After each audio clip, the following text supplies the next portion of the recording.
हरे कृष्णा। भक्ति रसामृत सिंधु आज अध्याय है 46। और जैसे कि भगवान के 5 मुख्य रस होता है, शांत रस, दास्य रस, साख्य रस, वात्सल्य रस, माधुर्य रस, और ये सब गौण रस अब हम पढ़ रहे हैं। जैसे कि उनमें से एक है वीर भक्ति रस या अद्भुत तथा वीर भक्ति रस। तो ये अद्भुत भक्ति रस क्या होता है, इस बारे में आज हम पढ़ेंगे। अद्भुत भक्ति रस का अनुभव 2 प्रकार से किया जाता है, प्रत्यक्ष रूप से या परोक्ष रूप से। प्रत्यक्ष रूप से मतलब खुद अपनी आंखों से देखकर जो आश्चर्य होता है वो भी अद्भुत वीर रस है। कृष्ण का कोई कार्य देखकर आश्चर्यचकित हो गए तो वो प्रत्यक्ष अद्भुत रस है। और जब हम सुनकर अच्छा कृष्ण ने ऐसा किया क्या तो हम आश्चर्यचकित हो जाते हैं, तो ये परोक्ष अद्भुत रस है। तो अभी जो हम सुनते हैं कथा, तो उसके बाद जो हम आश्चर्यचकित हो जाते हैं कृष्ण ने ऐसा किया था, तो वो उसमें जो हमें रस मिलता है उसको बोलते हैं अद्भुत परोक्ष अद्भुत रस। तो जब नारद जी जो है भगवान श्री कृष्ण के कार्यकलापों को देखने के लिए द्वारका गए। नारद जी को पता है कि भगवान श्री कृष्ण ने 16,108 उनकी रानियां हैं। तो नारद हर एक रानियों के महल में जाते हैं कि कृष्ण कहाँ है, क्या कर रहे हैं। तो जैसे सबसे पहले रुक्मिणी के महल में जाते हैं और देखते हैं कि कृष्ण वहाँ पे मान लीजिए गो पूजा कर रहे हैं। तो फिर सोचते कि दूसरी रानी के वहाँ नहीं होगा तो मैं बोल दूंगा कि रुक्मिणी जी के वहाँ पर थे पर आपके यहाँ नहीं है। तो जैसे कि सत्यभामा के वहाँ गए, जाम्बवंती के वहाँ, हर जगह कहीं पे भगवान अगर अपने बेटा का विवाह कराकर बहू घर ला रहे हैं, तो कहीं बेटी का विवाह कराकर बेटी को विदा कर रहे हैं, कहीं ब्राह्मणों को खिला रहे हैं, ब्राह्मणों की सेवा कर रहे हैं, कहीं गाय की सेवा कर रहे हैं, कहीं भगवान जो है पूजा कर रहे हैं। भगवान स्वयं ही विष्णु मूर्ति यानी अपना ही जो है पूजा, वो जैसे राम जी है तो राम जी की माता जो कौशल्या माता है वो रंगनाथ जी की पूजा करती थी, और ये रंगनाथ जी अभी भी है दक्षिण भारत में। तो उसी प्रकार से जैसे कि रुक्मिणी देवी को एक बार इच्छा हुई कि भगवान कृष्ण आप वात्सल्य रूप में कैसे होंगे, मुझे वो रूप एक बार मुझे दिखाइए, मैं उस रूप की पूजा करूँगी। तो फिर भगवान वो विग्रह जो भगवान की सेवा जो करती थी रुक्मिणी देवी, वही विग्रह अभी उडुपी में है, उडुपी कृष्ण के नाम से। तो कहने का तात्पर्य है कि भगवान हर जगह कुछ ना कुछ अच्छे कार्य कर रहे हैं रानी के महल में। तो 16,108 महल नारद मुनि घूमे। नारद मुनि थक गए घूम के, लेकिन हर जगह उन्होंने भगवान श्री कृष्ण का दर्शन किया और कृष्ण नारद मुनि का ऐसे स्वागत कर रहे हैं जैसे कि अभी अभी नारद मुनि को देखा है कि नारद मुनिवर आइए। तो नारद मुनि का पाँव धुलते हैं, जैसे ब्राह्मणों का धुलते, भले ही भगवान के भक्त है पर एक जो भक्त को जो भी रिस्पेक्ट देना चाहिए भगवान देते हैं। सुदामा का भी पाँव धुलाता तो नारद मुनि का धुलाते हैं, फिर नारद मुनि को खिलाते हैं, बिठाते हैं, कुशल वार्ता पूछते हैं। ये एक महल में हो गया, दूसरे महल में भी, तीसरे महल में भी, हर महल में नारद मुनि से ऐसे कृष्ण मिलते हैं कि जैसे अलग अलग कृष्ण है ऐसे। तो नारद मुनि ये देखकर एकदम जो है आश्चर्यचकित हो गए। तो इसको प्रत्यक्ष अद्भुत रस कहा जाता है।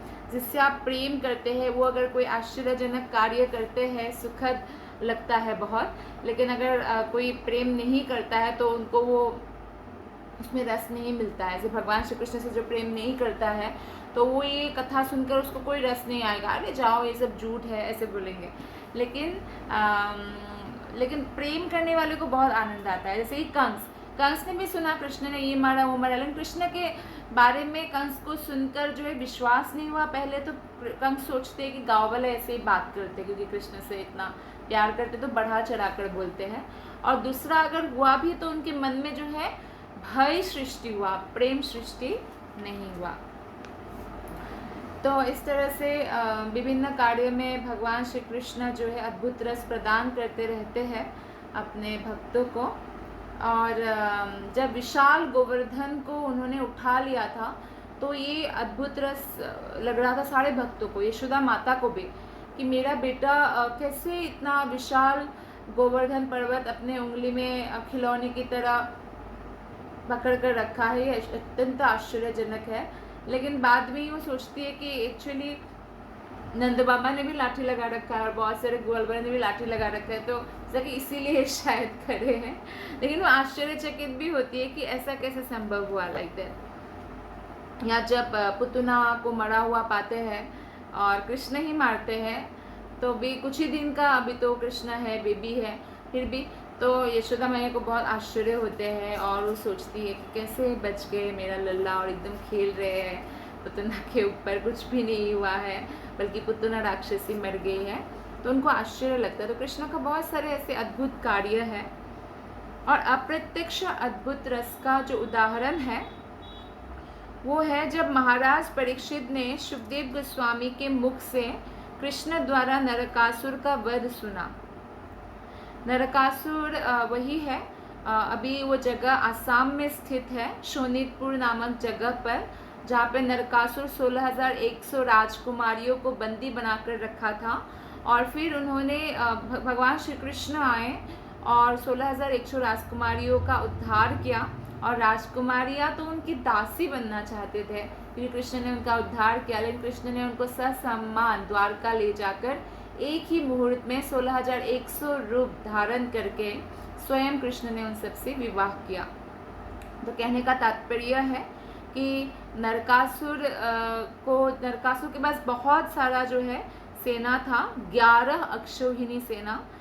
तो इसमें प्रत्येक अक्षौहिणी सेना में क्या होता है, 1000 हाथी होता है, हजारों घोड़े होते हैं, हजारों रथ वाले होते हैं, मतलब हाथी में लड़ने वाले अलग, घोड़े में लड़ने वाले अलग, रथों में लड़ने वाले अलग, और लाखों लाखों पैदल सिपाही सैनिक होते हैं लड़ने के लिए। जबकि ये सारे 11 अक्षौहिणी, मतलब एक अक्षौहिणी में इतना लाखों हजारों लोग होते हैं, तो 11 ऐसे तो करोड़ थे। लेकिन ये सब के सब एक साथ कृष्ण के ऊपर बाण चला रहे थे। और कृष्ण कौन, कृष्ण तो अकेले थे, इतनी सेना थे और कृष्ण अकेले थे, और अकेले ही सारे बाणों को जो है उन्होंने काट डाला और नरकासुर को भी मार डाला। और जब महाराज परीक्षित ने अद्भुत विजय सुनी तो वो हर्ष से भर गए, उनके हृदय में अद्भुत रस का आस्वादन होने लगा।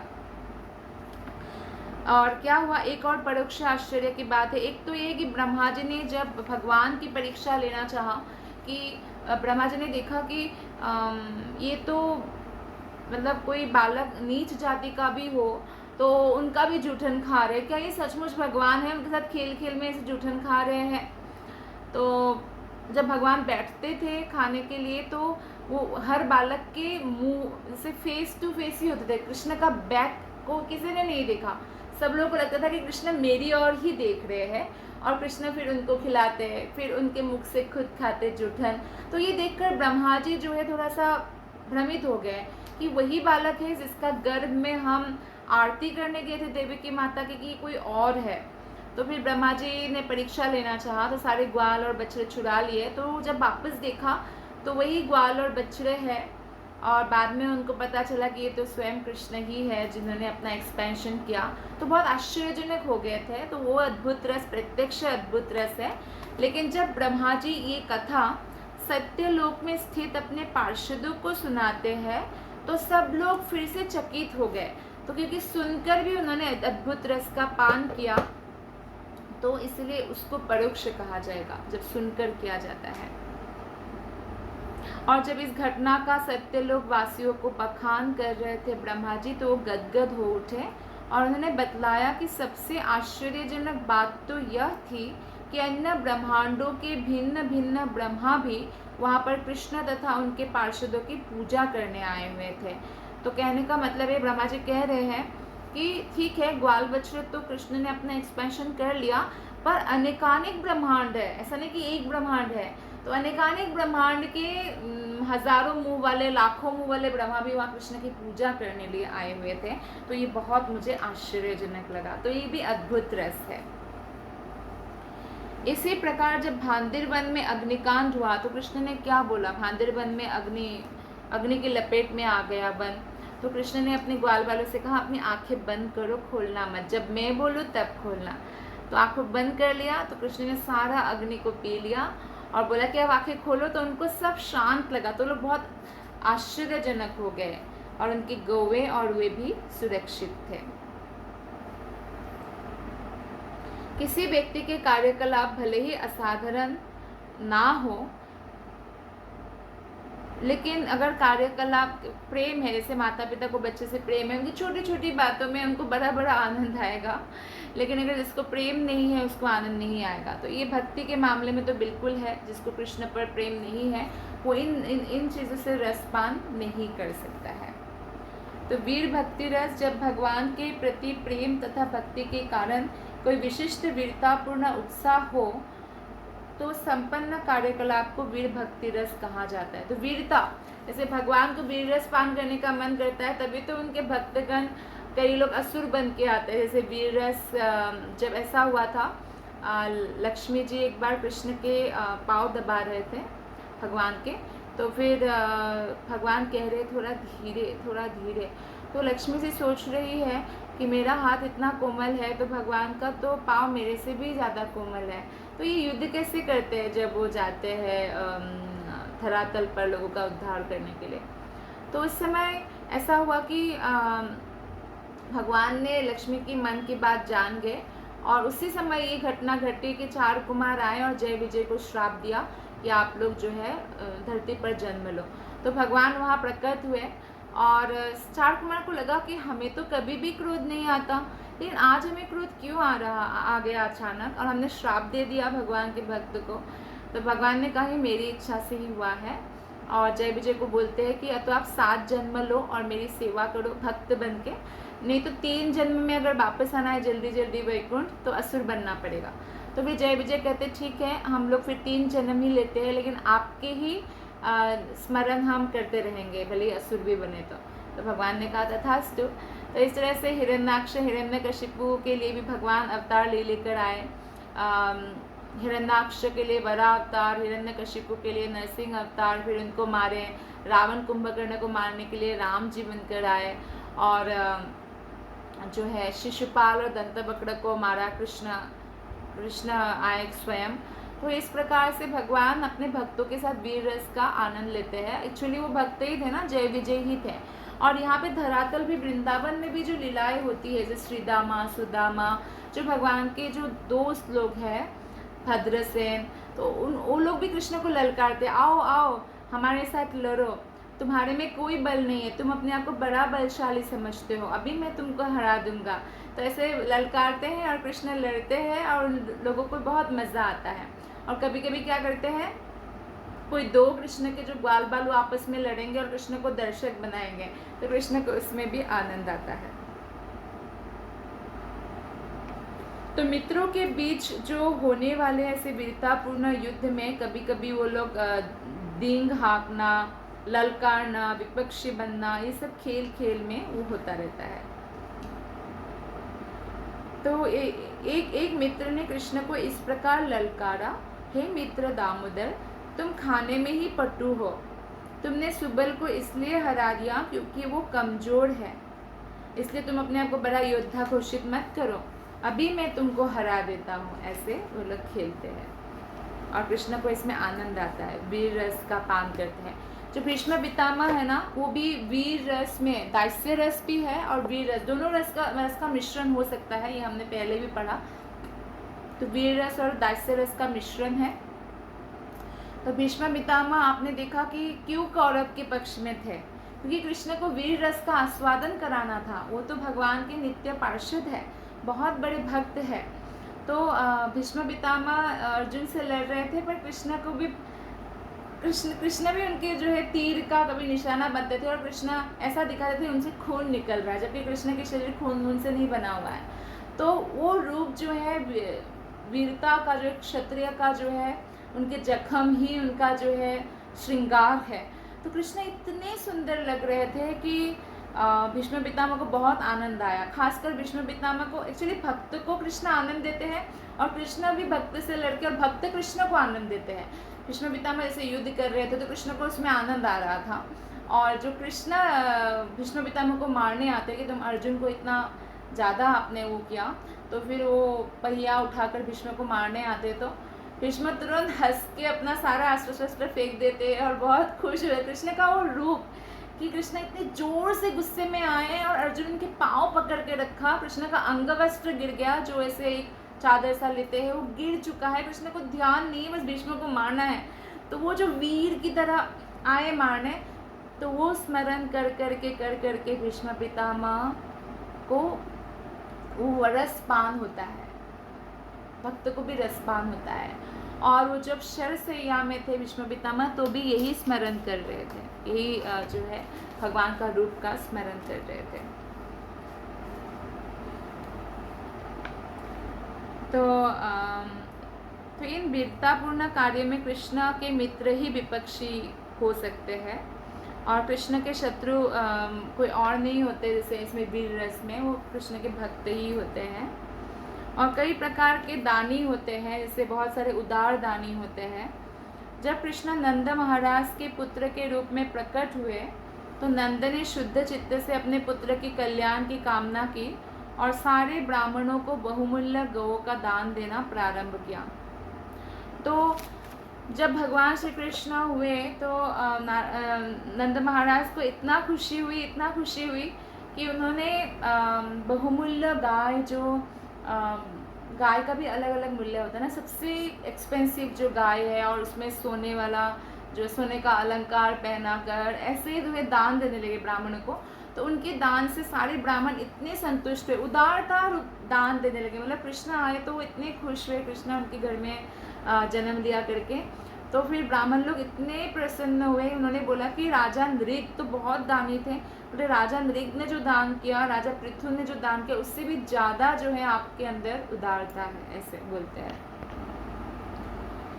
तो इस तरह भगवान के भक्त भगवान को वीर रस का आस्वादन कराते हैं, और भगवान जब ऐसे करते हैं तो भक्तों को भी बहुत आनंद होता है। तो इसमें जो उदारता है, वीर रस में उदारता भी आता है। जैसे कि दान देना, ये भी आता है उदार दान में। और एक्चुअली अद्भुत वीर और भक्ति रस का ही ये एक पार्ट है कि जो भगवान के लिए सर्वस्व लुटा देना, इसके लिए भी बहुत बड़ा बोलते ना दिल चाहिए, हृदय चाहिए, उदार हृदय। तो दानवीर बहुत थे नंद महाराज, और जब कोई व्यक्ति भगवान की महिमाओं को भलीभांति जानता है और भगवान के लिए सर्वस्व अर्पित करने के लिए उद्यत रहता है, तो वो कृष्ण है तो सर्वस्व दान देने वाला कहा जाता है, उदार दानवीर। तो महाराज युधिष्ठिर के जो यज्ञ, राजसूय यज्ञ हो रहा था, तो उस यज्ञ की शाला में वे मन ही मन कृष्ण के शरीर में चंदन का लेप कर रहे थे। कृष्ण थे इस यज्ञ में, चंदन से लेप कर रहे थे कृष्ण के शरीर में, और गले में जो है घुटनों तक लटकने वाली माला पहनाने लगे। कृष्ण जो है वो हमेशा घुटनों तक लटकने वाली माला पहनते हैं, कृष्ण राधा रानी लेकिन वक्ष तक पहनती है। जब हम राधा कृष्ण की श्रृंगार करते हैं तो हमें इन सब बातों का ध्यान रखना चाहिए। तो फिर तो वे सोने की किनारी वाली वस्त्र तथा बहुमूल्य रत्नों से जटित आभूषण कृष्ण को देने लगे। कौन? युधिष्ठिर महाराज। मन में कर रहे हैं श्रृंगार, मन में किया हुआ भी भगवान ग्रहण करते हैं। तो आप चाहे तो मन में रोज वृंदावन जा सकते हैं, रोज राधा श्याम सुंदर को फूल चढ़ा सकते हैं, तुलसी चढ़ा सकते हैं, भोग लगा सकते हैं, तो वो उसका भी फल मिलता है, लाभ मिलता है। तो इस तरह जो है मन ही मन उनको सोना और बहुमूल्य रत्न आदि पहनाने लगे, और उन्होंने उन्हें पूर्ण सज्जित हाथी, रथ तथा घोड़े भी दान दिया, मन से दिया। इस तरह वे दान में कृष्ण को अपना राज्य, परिवार और अपने आप को भी देना चाहते थे, और बाद में देखा आप देने के लिए कुछ भी नहीं है तो क्या दे, तो अत्यंत आतुर हो गए मन ही मन में। कि आप इसमें देखिए भगवान के हर समय चिंतन करते रहते हैं भक्तगण। तो इसमें बताया गया है कि वो मन ही मन कृष्ण की सेवा में सर्वस्व दान कर दिया। तो ऐसा बड़ा मन होना भी बहुत मुश्किल है कि जो कृष्ण पर 24 घंटा स्थित रहे। कल्पना भी करे तो कृष्ण का, जैसे कोई प्रेमिक प्रेमिका है तो आपस में उनको बहुत प्रेम होता है, एक दूसरे के बारे में सोचते रहते हैं, तो इसीलिए बोलते हैं प्रेम बढ़ जाता है। तो हम भगवान के लिए अगर ऐसे सोचते रहेंगे, स्मरण करते रहेंगे, तो हमारा भी भगवान के प्रति प्रेम बढ़ जाएगा। तो इसी प्रकार एक बार ऐसा हुआ था, महाराज बलि के जो गुरु है वो शुक्राचार्य है, वो असुरों के गुरु है। तो शुक्राचार्य ने कहा कि ये कोई बामन नामन नहीं है, छोटा बालक, आपको लग रहा है कि ये बहुत प्यारा है और उन्होंने से 3 पग मांगा है, ऐसा कुछ नहीं है, ये तो स्वयं विष्णु है, तुम्हें ठगने आए हैं और देवताओं को सब कुछ दे देगा तुमसे छीन कर। फिर भी बलि महाराज सर्वस्व लुटाने के लिए तैयार थे कि जिनकी तपस्या करके हजारों वर्ष भी दर्शन नहीं होता, जिनके द्वारा लक्ष्मी, स्वयं लक्ष्मी भोग्या है, लक्ष्मी की कामना हर व्यक्ति करता है कि हमारे पास इतना धन आ जाए। बलि महाराज भी जो है स्वर्ग के राजा बनना चाहते थे पहले, तो फिर जो लक्ष्मी का भी भोग कर सकते हैं, लक्ष्मी जिनकी दासी है, वो भगवान स्वयं मेरे सामने हाथ फैला कर खड़े हैं, तो मैं क्यों ना दूँ, मैं सर्वस्व लुटा दूंगा। तो इस प्रकार बोलते हैं कि मैं तो वचन दे चुका हूँ, भले ये कोई साधारण ब्राह्मण हो या स्वयं विष्णु ही हो ब्राह्मण रूप में, मैं तो सब कुछ दे दूंगा, मैं खुद को भी दे दूंगा। और ऐसा ही करते हैं बलि महाराज, इसलिए आत्मनिवेदनम में नवविधा भक्ति में बलि महाराज का ही नाम आता है। तो जो व्यक्ति दान में कृष्ण को अपना सर्वस्व अर्पित करना चाहता है किंतु बदले में कुछ नहीं लेना चाहता, वो असली त्यागी माना जाता है। इसलिए भक्त किसी प्रकार की भी मुक्ति को अस्वीकार कर देगा, चाहे भगवान ही उनको क्यों ना दे, क्योंकि असली कृष्ण प्रेम तभी प्रकट होता है जब कृष्ण दान लेने वाले हो और भक्त दान देने वाला हो। तो भक्त क्या दान देंगे, कृष्ण को अपना प्रेम ही दान देते हैं। तो इसलिए भगवान श्री कृष्ण गोपियों से कहते हैं श्रीमद् भागवतम के 10वें स्कंद में 32 चैप्टर श्लोक नंबर 22, न पारये हम निरवद्य संयुजम स्वसाधु कृत्यम विबुध्यायुषपि वा यामं भजनं दुर्जर गृह श्रृंखला संवृक्ष्य तद्वा प्रतियातु साधुना। गोपियों को कहते हैं, गोपीगण में आप लोगों ने जो मुझे दिया है, ये उधारी में ब्रह्मा का अगर लाइफ टाइम भी ले लो, ब्रह्मा तो कितना लंबा जीते हैं, बोलते तब तक भी मैं उधार चुकाता रहूँ ना, मैं चुका नहीं पाऊँगा, क्योंकि आपका जो मेरे प्रति प्रेम है वो अतुलनीय है, और इसलिए जो है आपका जो सेवा है वही इसका जो है पुरस्कार है। तो भगवान की सेवा पाना ही बहुत बड़ा एक्चुअली पुरस्कार है, और इस तरह से भक्त सब कुछ लुटाने के लिए तैयार हो जाते हैं। ये भक्ति की चरम सीमा है, और फिर भी खुश रहते हैं, सब कुछ लुटा कर भी खुश रहते हैं। तो हरि भक्ति सुधोदय में एक अन्य उदाहरण मिलता है जो महाराज ध्रुव के द्वारा अग्रसारित है। तो ध्रुव महाराज जो है भगवान का जब दर्शन करते हैं तो ध्रुव महाराज को अच्छा नहीं लगता है कि उन्होंने मन में पहले राज्य पाने के लिए तपस्या करने आए थे। तो ध्रुव महाराज भगवान से कहते हैं, हे प्रभु, मैंने तपस्या की है क्योंकि मैं आपसे कुछ प्राप्त करना चाहता था, किंतु इसके बदले में आपने मुझे अपने दर्शन दिए हैं जो बड़े बड़े ऋषियों मुनियों के लिए भी दृष्टिगोचर नहीं होते। मैं तो कुछ कांच के टुकड़े खोज रहा था, किंतु इनके बदले मुझे बहुमूल्य रत्न मिल गए, अतएव मैं पूर्ण संतुष्ट हूँ, अब मुझे आपसे कुछ भी नहीं मांगना है। तो ध्रुव महाराज को उनकी सौतेली माँ ने अपमानित कर दिया था कि वो पिता की गोदी में नहीं बैठ सकता, तो पिता से भी बड़ा राज्य प्राप्त करने के लिए जो है वो विष्णु की आराधना करने जाते हैं जंगल में। 5 साल का बच्चा है।